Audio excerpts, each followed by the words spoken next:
insanely cool cars, tool reviews, and auto repair videos. We're averaging 45.3 miles per gallon, and the car has 397,691 miles on it. Okay, before I turned the car off, I made sure that I pressed the trip meter enough to get it on trip A. I'm going to press the kilometer and the start at the same time. And look.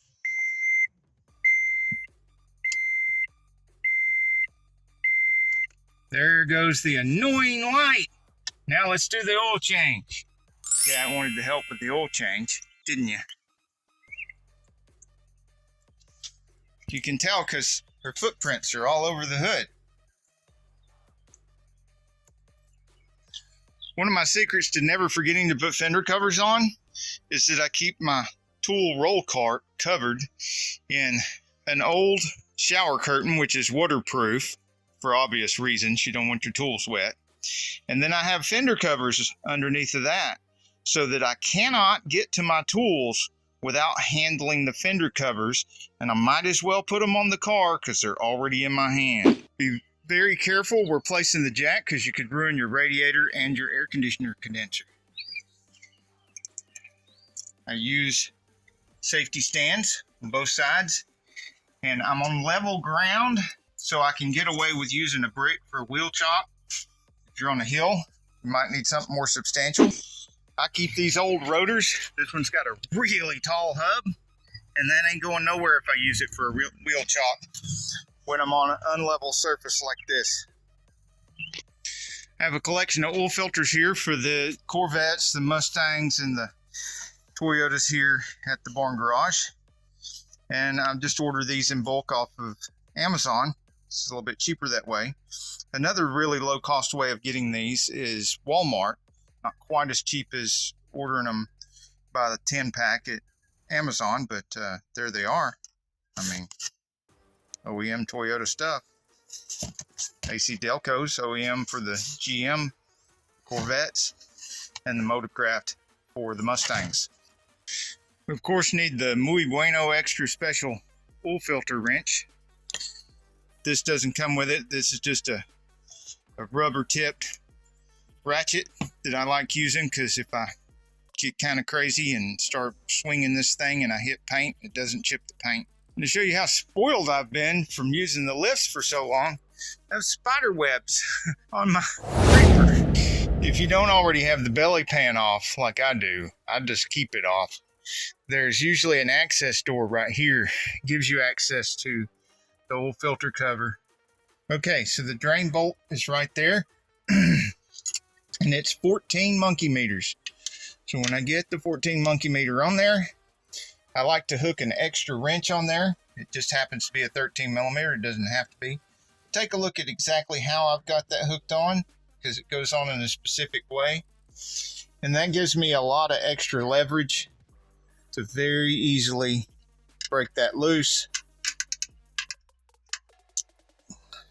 Now these things shouldn't be so tight that you have to do this, but you never know who was the last person that put it on there. And you don't know if they put a new washer on there. See, the old washers end up looking a lot like this. And if you don't over tighten them, you can use them a few times before they start looking like this. But if you do over tighten them, then they're just a one-time use thing. Yeah, that one still looks pretty good. But I still wouldn't use it more than 2 or 3 times.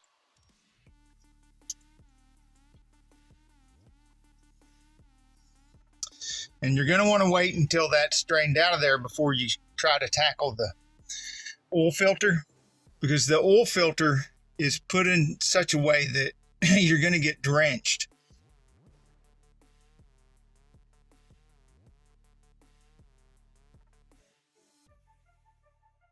Okay, so we're just about done, and you can see the advantage of doing this on the ground and having it jacked up in the front. Because of the shape of the pan, if we're on the lift, then this hole is a little bit higher than this spot right here on the pan, and you don't quite get that last bit of nasty oil out of there.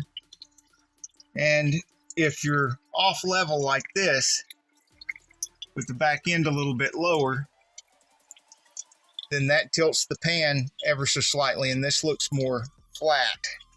So we're getting more of the oil out of there. And of course, the last bit of oil is usually going to be the nastiest if it's been sitting for any length of time. If it ran right before pulling the plug out, then most of the stuff should be fluid borne and come out with the fluid. But then that's also going to be really hot too. So pick your poison. I like to always get quite a few turns by hand before getting anywhere near this drain plug with a wrench or a socket. Because although this engine oil pan is not that hard to replace, as there's lots of access here, most engine oil pans are not nearly this easy to replace. And you want to be in the habit of making sure that you don't have to do that. Don't mess up the threads. Now, I don't use the double wrench trick because we don't need any extra leverage when tightening the bolt. As a matter of fact, I'm going to be real gentle with it. Get it to where it feels kind of tight, and then go like a 1/16 of a turn more. And that's good enough. It's kind of hard to judge things with a torque wrench on these because the washer is a crush washer, and it is going to crush a little bit. So getting it to where it feels sort of tight and then a 1/16 of an inch more seems to be plenty. Oh, and on that note, I never, ever, ever use those little plastic washers, as it's even harder to gauge just how tight you're getting it with those plastic washers, and they can split or crack or break. Okay, this filter kit contains the element and an O-ring and some instructions here that shows you the O-ring goes on the cap, how to get the cap off and stuff, but I'm going to show you that right now. And if you need the part number, it's there, but there's also a link in the description of the video. Okay, this middle notch needs to go to the big notch on here, and this cap is plastic. There are aluminum caps available.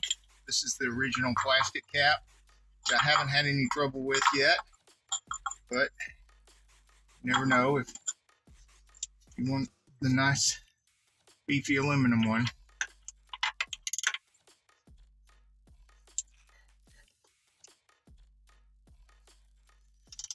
Notice I'm pushing toward the back, just turning it counterclockwise, just like a bottle cap. I'm doing a bottle cap. Make sure my drain pan is where it needs to be.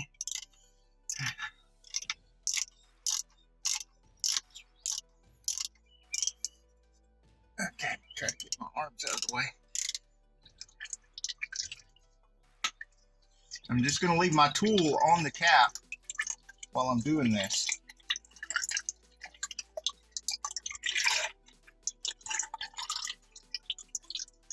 See why I wanted to make sure that drain pan was where it needed to be? Okay, if you're careful and you don't dislodge that thing in the middle, you don't have to worry about it too much. Like that. But if you do dislodge that, I hope you can see down in there, there's like little tangs on either side of the plastic tang, and that needs to be centered, and this needs to stay in the center. Slip that cartridge down in there. There's a spring underneath that too that needs to stay in there. So if you take that apart and this is coming out and you find a little spring, the spring goes between that tube looking thing and the middle of the cap. Okay. And we need to change this O-ring too while I got it out.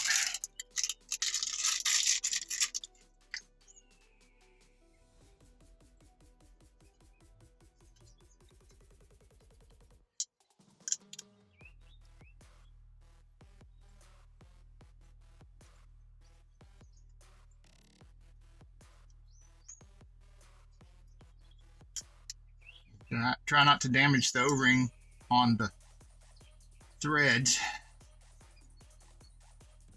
And the groove there good. And now that my fingers are covered in engine oil, I can rub that all over the O-ring. And there's still engine oil all in here. We need that for the keep the O-ring from getting damaged. And then notice I'm turning it a lot by hand before ever reaching for the ratchet, because I want to make sure the threads are down in there real good. If there's any resistance, I can really tell with my hand. May not be able to tell so well with lots of leverage. Okay.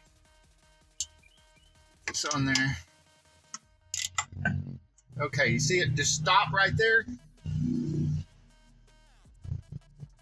And then I'm going to look here and see if there's a gap. And there's no gap right here. And I know y'all can't really see that good from your angle, your camera angle. But I'm looking from this way to see if there's a gap, and there's not.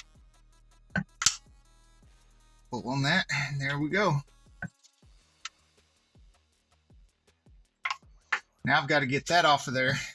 Should have brought a flathead screwdriver under here so I can dislodge that, but I didn't. I'm going to tap on it. There we go.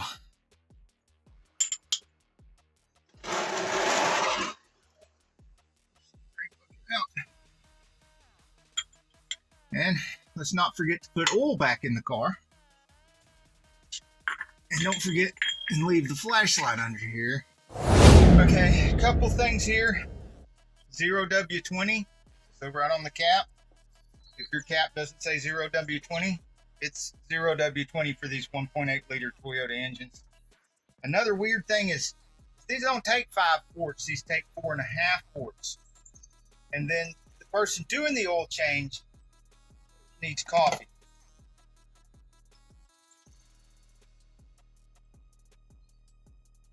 And apparently better angle.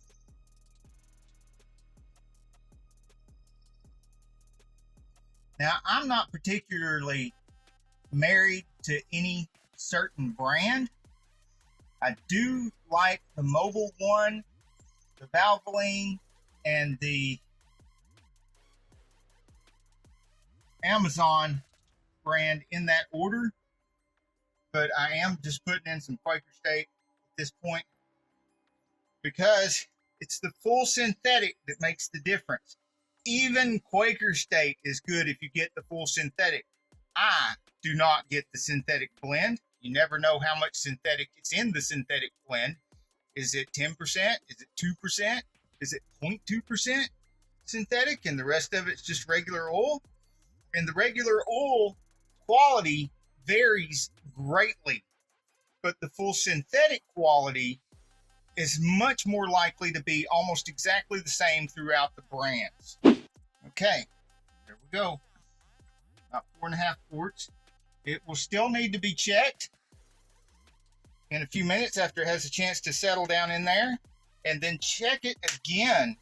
Always check it again after a test drive. Go a block or two, come back, let it sit and settle for a few minutes, and then check it again. If it can be fixed, replaced, or upgraded, it's probably right here on Sane Auto. Hey, if you like this video, we got a whole lot more. We got tool reviews, we've got repair videos, we've got show car videos, hot rods, mod rods, you name it. If it's got wheels on it and an engine, it's probably on this channel. So subscribe, like, and binge watch Sane Auto. In a future video, I'm going to show you how to change these interior lights to this LED, nice blue LED from this dingy looking white. Also changed some LED along the core.